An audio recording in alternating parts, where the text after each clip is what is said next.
Good morning विद्यार्थी मित्रों। धोरण 12 विषय अर्थशास्त्र जेमा बे टॉपिक विषयની આપણે ચર્ચા કરી। આર્થિક વૃદ્ધિનો અર્થ અને તેની વ્યાખ્યા, બીજો ટોપિક હતો આર્થિક વિકાસનો અર્થ અને તેની વ્યાખ્યા।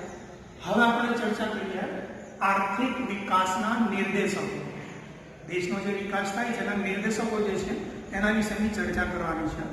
તો સૌથી પહેલા આપણે જોઈએ કે દરેક દેશ, વિશ્વમાં જેટલા પણ દેશો છે દરેક દેશ પોતાના દેશનો આર્થિક વિકાસ થાય એવા પ્રયત્નો કરે છે। તો દરેક દેશનો આર્થિક વિકાસ થયો છે કે નહીં, જો થયો છે તો કેટલો થયો છે, કેટલી કક્ષામાં થયો છે,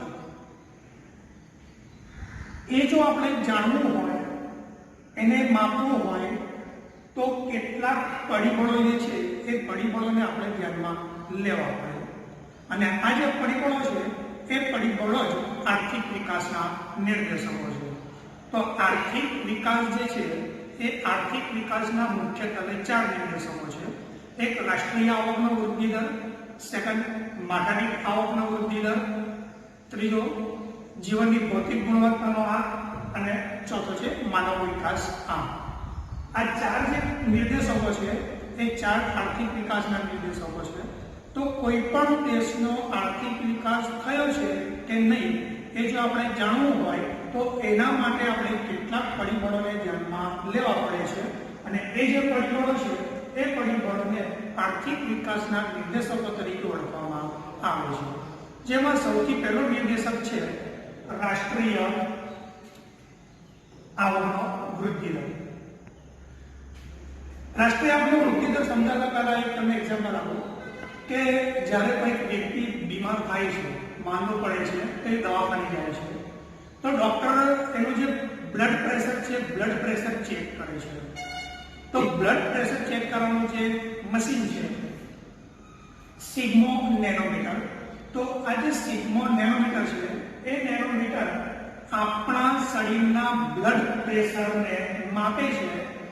તેમ આજે આર્થિક વિકાસના નિર્દેશકો જે પરિબળો છે એ પરિબળો દેશના વિકાસને માપે છે।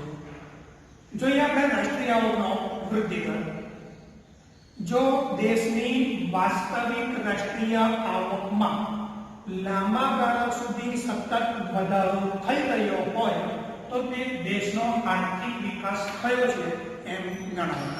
એટલે કે દેશની જે વાસ્તવિક રાષ્ટ્રીય આવક છે, રાષ્ટ્રીય બે છે, એક નાણાકીય રાષ્ટ્રીય આવક, બીજી છે વાસ્તવિક।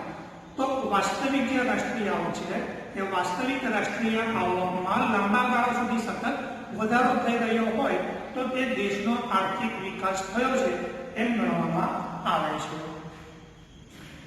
દેશની જે રાષ્ટ્રીય આવક છે, દેશની જે રાષ્ટ્રીય આવક છે એ રાષ્ટ્રીય આવક જો ઊંચા દરે વધે, દેશની રાષ્ટ્રીય આવક ઊંચા દરે વધે તો દેશનો આર્થિક વિકાસનો દર ઊંચો છે એવું કહેવામાં આવે છે। જો દેશની રાષ્ટ્રીય આવક નીચા દરે વધે તો દેશના આર્થિક વિકાસનો દર નીચા દરે છે।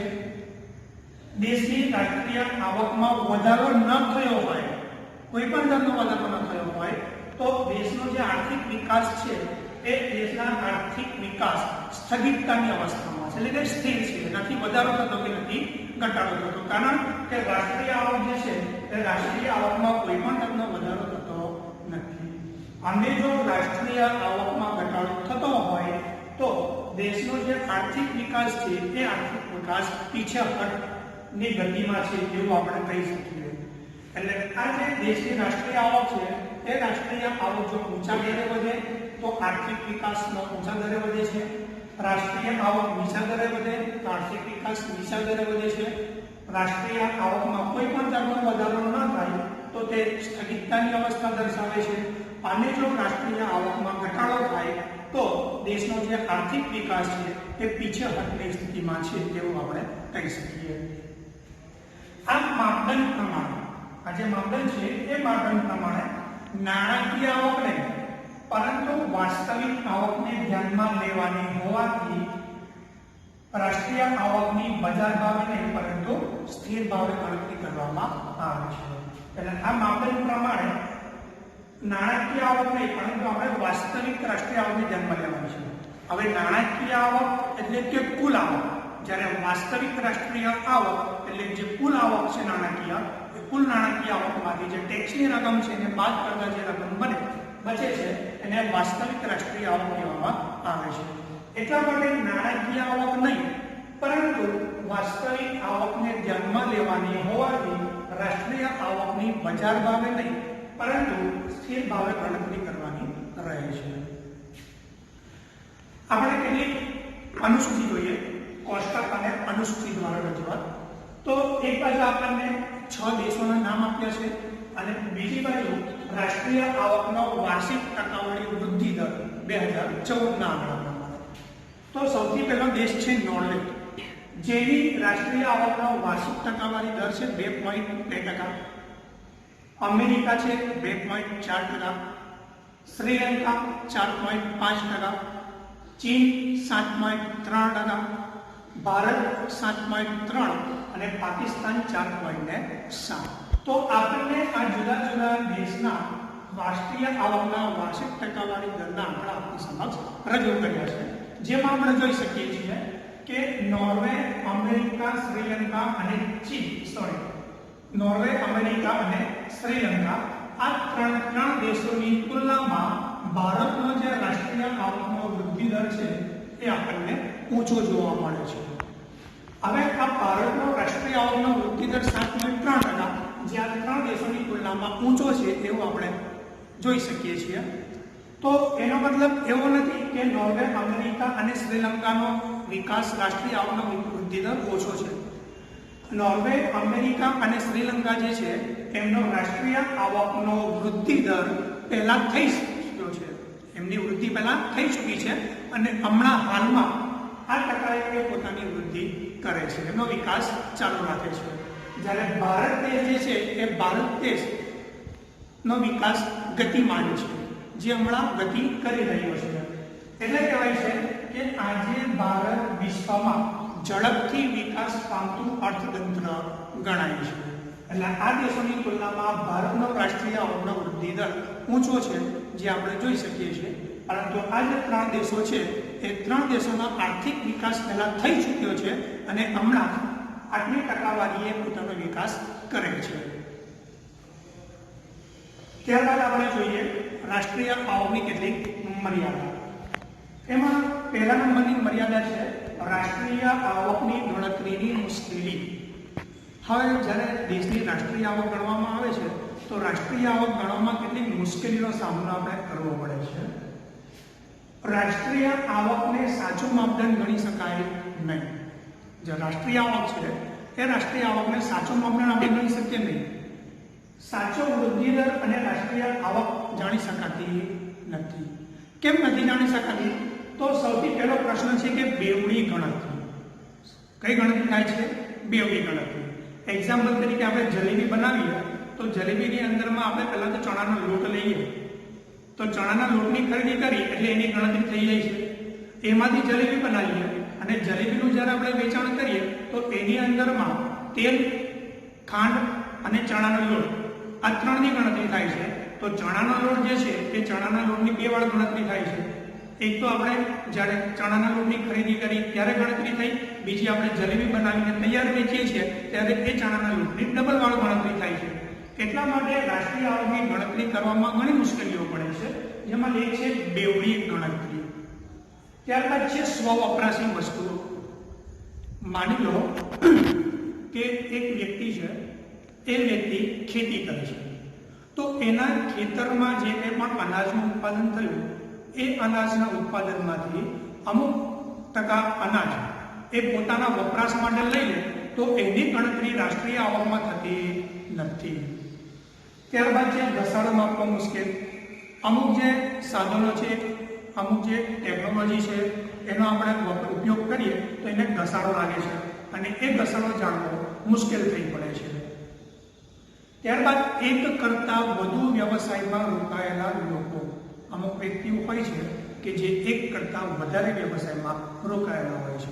તો સ્વાભાવિક છે કે એક વ્યવસાયમાંથી જે આવક થાય છે, રાષ્ટ્રીય આવકનો વૃદ્ધિ દર જેની મર્યાદા, તેમાં પહેલા નંબરની મર્યાદા રાષ્ટ્રીય આવકની ગણતરીની મુશ્કેલી, જેના વિશેની ચર્ચા આપણે કરી. કારણ કે એમાં એક બેવડી ગણતરી થઈ જાય છે. ત્યારબાદ સ્વવપરાશી વસ્તુ એટલે કે પોતાના વપરાશ માટે જે વસ્તુ લઈએ એની ગણતરી થતી નથી. ઘસારો માપવું મુશ્કેલ થઈ જાય છે.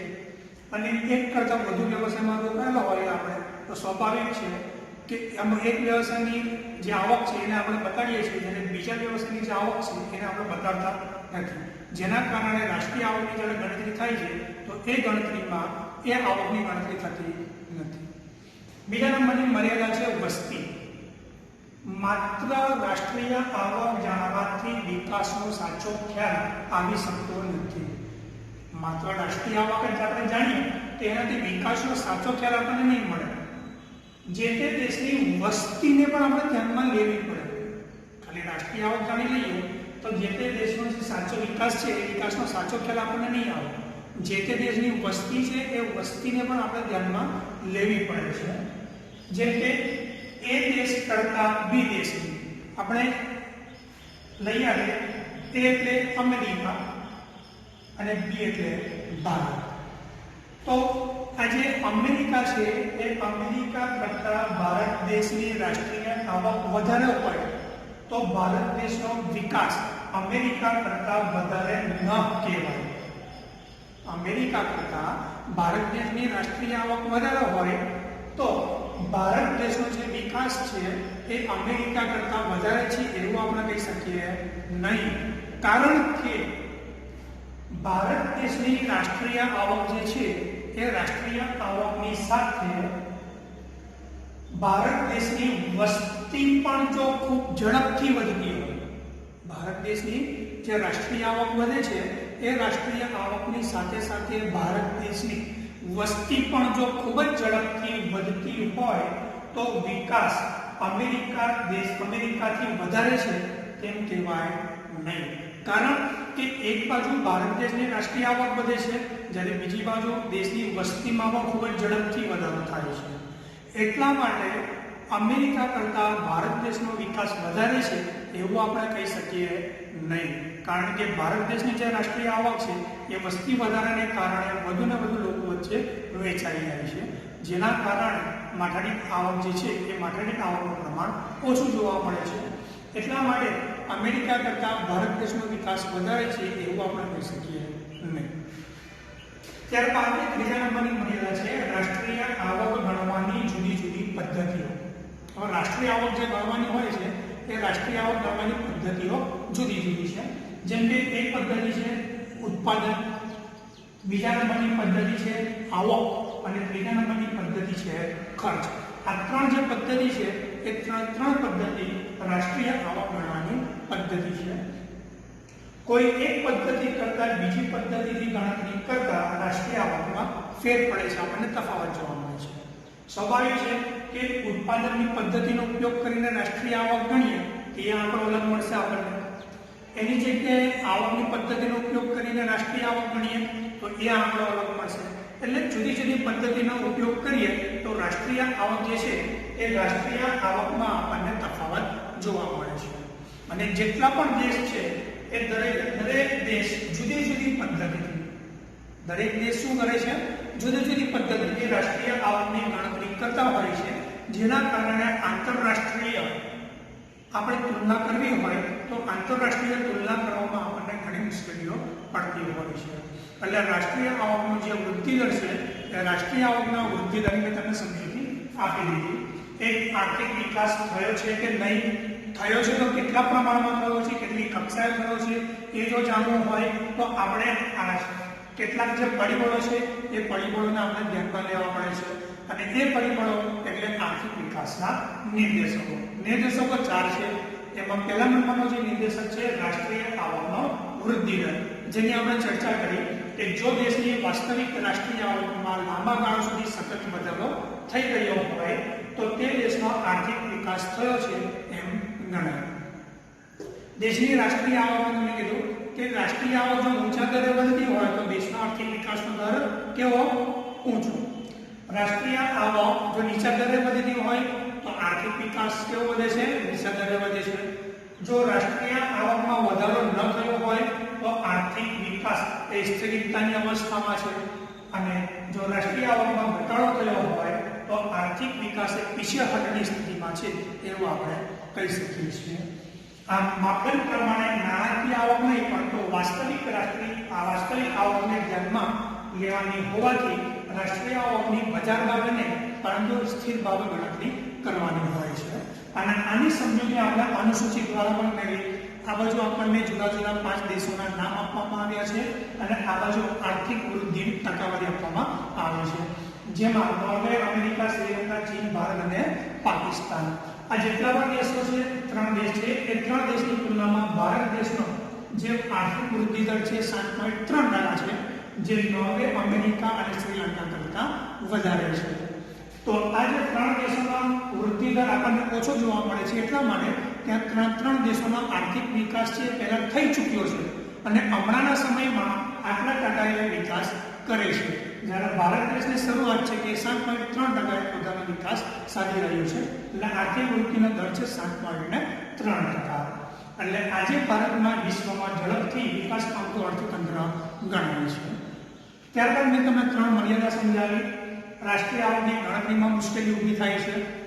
બીજી વસ્તીની મર્યાદા આપણને જોવા મળે છે કે રાષ્ટ્રીય આવક એ સાચો માપદંડ નથી, એની સાથે આપણે વસ્તીને પણ ધ્યાનમાં લેવી પડે છે, જે તમને ઉદાહરણ સહિત સમજૂતી પણ આપી દીધી. અને ત્રીજું છે રાષ્ટ્રીય આવકની ગણવાની જુદી જુદી પદ્ધતિઓ. એક ઉત્પાદન, આવક અને ખર્ચ, આ 3 જુદી જુદી રાષ્ટ્રીય આવક ગણવાની પદ્ધતિઓ છે. દરેક દેશ પોતાની અનુકૂળતા મુજબ જુદી જુદી પદ્ધતિનો ઉપયોગ કરે છે, જેના કારણે આંતરરાષ્ટ્રીય જ્યારે આપણે તુલના કરવી હોય તો એ તુલના કરવામાં ઘણી મુશ્કેલી આપણને પડતી હોય છે. તો આ આપણો રાષ્ટ્રીય આવકનો વૃદ્ધિ દર.